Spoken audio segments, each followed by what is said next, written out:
One of the most interesting things about our show, Money and Markets, is that we try to share with you ideas and principles that can help place you into the world of business. And our approach is we share stories of those that have made it and tick certain boxes in business.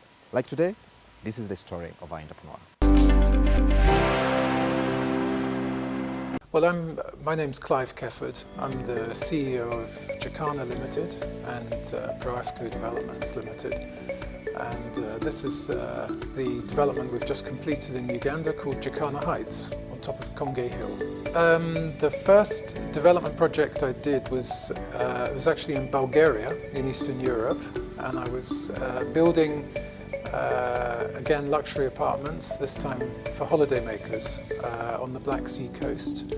But I've also had developments, property investments in France, the US, and developments in the UK.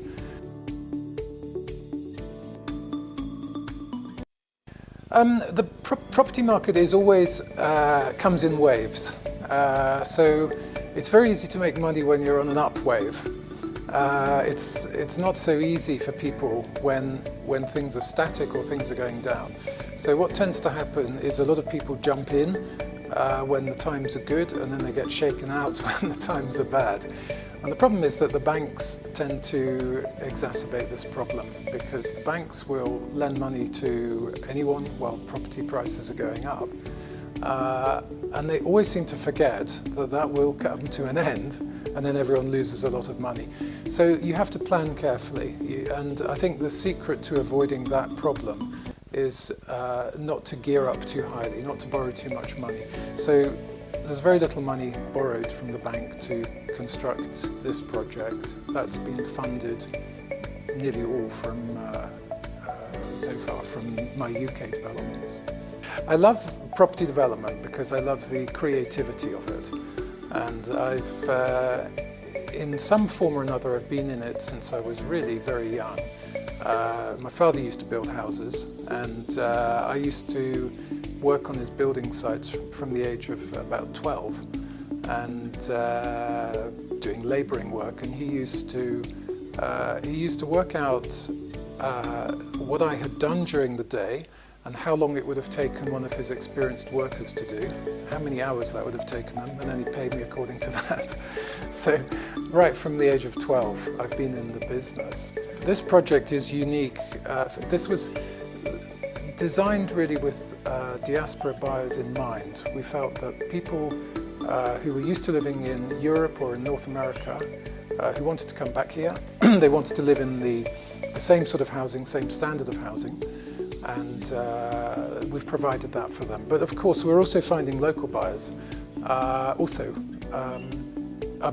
enjoy that kind of taste as well, particularly people who have travelled around the globe a lot.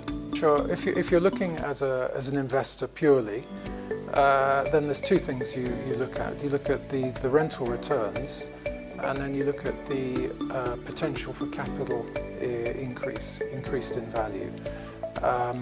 And you can if you have a mixed portfolio, if you're lucky enough to own a few properties, you want a mixture of the two. The attraction of Uganda, certainly compared to Europe, is that the rental returns are very, very high, and we would expect rental returns in double figures on some of these properties here at Jacana Heights, which is phenomenal for a UK investor or a North American investor for property. It's a different market here, and people expect higher returns because interest rates are higher. But the other side is the capital appreciation, and I think really we've got a trump card here, because we're in an area which is it's an affluent area for sure in Buziga, but it's Konge is developing with huge help from the infrastructure, which is being finished at the moment. The Kuli Road, for example, the southern bypass, the tarmacking of the suburban roads. So with those in mind, development comes. shopping malls, restaurants, and that pushes prices up further. So as a long-term investor, you're bound to gain from that.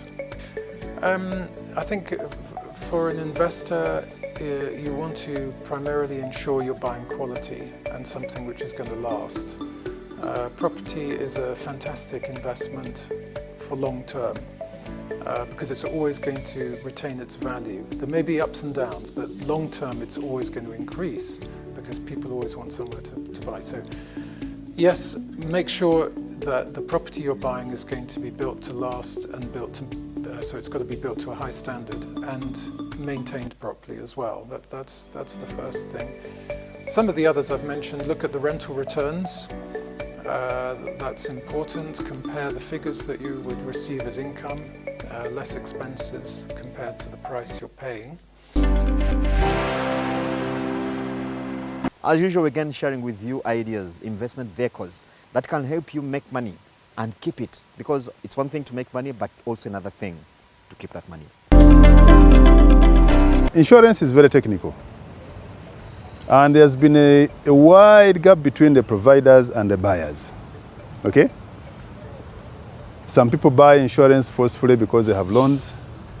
Others are sold insurance because someone should talk them into it without actually appreciating what it is. And then the challenges come in, you know, at the time of delivering the service, which is the time of paying the claim. Then you hear several, nuances. Now, what the broker does, the broker puts a face into this whole process, because brokers are professional, and they even carry professional indemnity insurance, and brokers are corporate bodies. They are supposed to be here tomorrow and the years to come. So the buyer of insurance should not be worried about a change in face for one reason or the other. Now, the broker is a professional person who will identify the needs of the prospective insurance buyer. And you see, the insurance requirements are not the same for everybody. And the policies are not one shot fits all.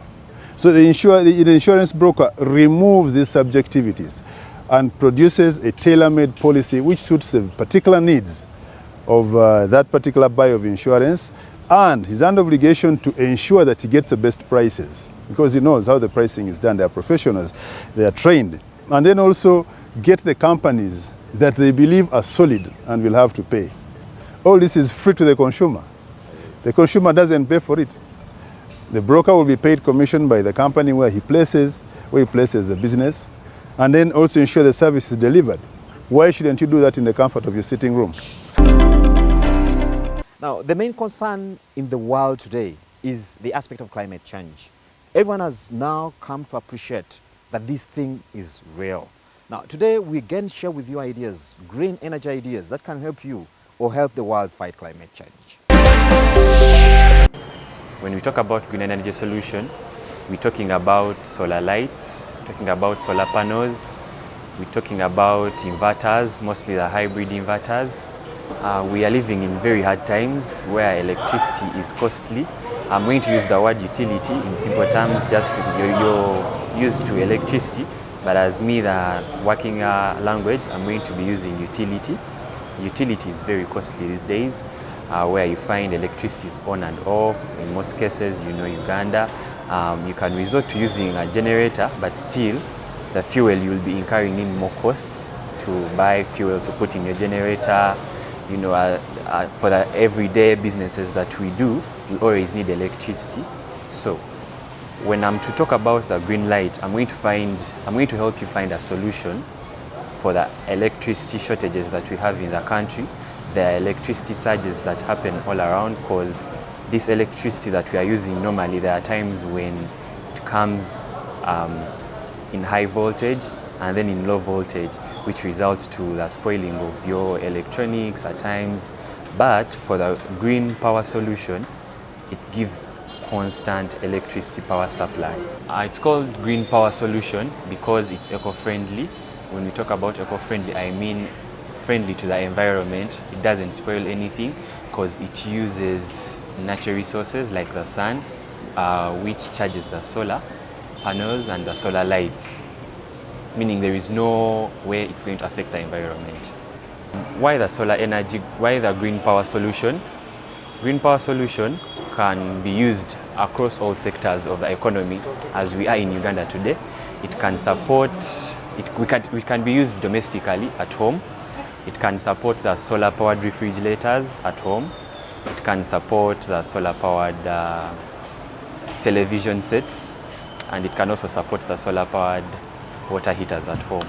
And when we are to cross to the industrial sector, it can be used as power for backup, just in case you are running the machines and electricity goes off.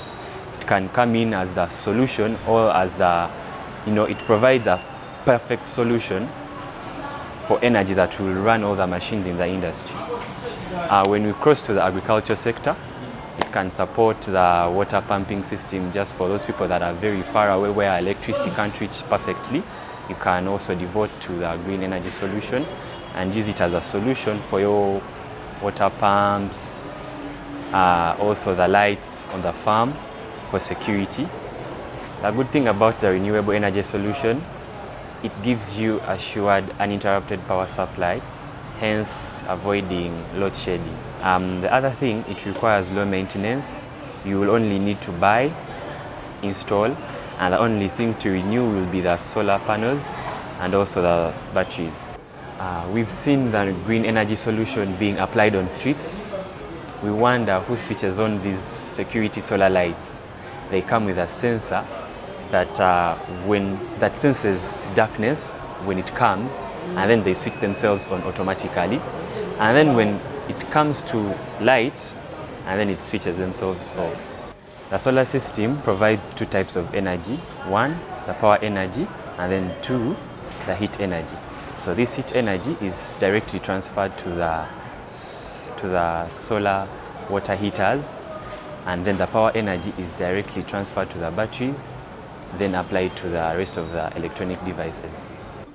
For a long time, the people that have been using the solar solution have faced challenges of batteries. But due to improvement in technologies, there has been an improvement in batteries.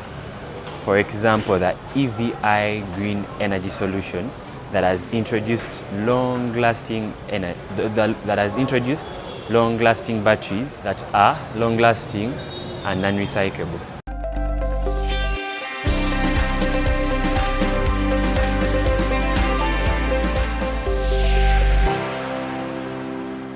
And with that, we've come to the end of this week's edition of Money and Market. Thank you for being part of the show. Now, from me and Tim, we'd like to wish you a very good evening, and then also encourage you to come and pick these and more stories on our digital channels on YouTube, on Twitter, and Instagram. Until next time, good evening and God bless.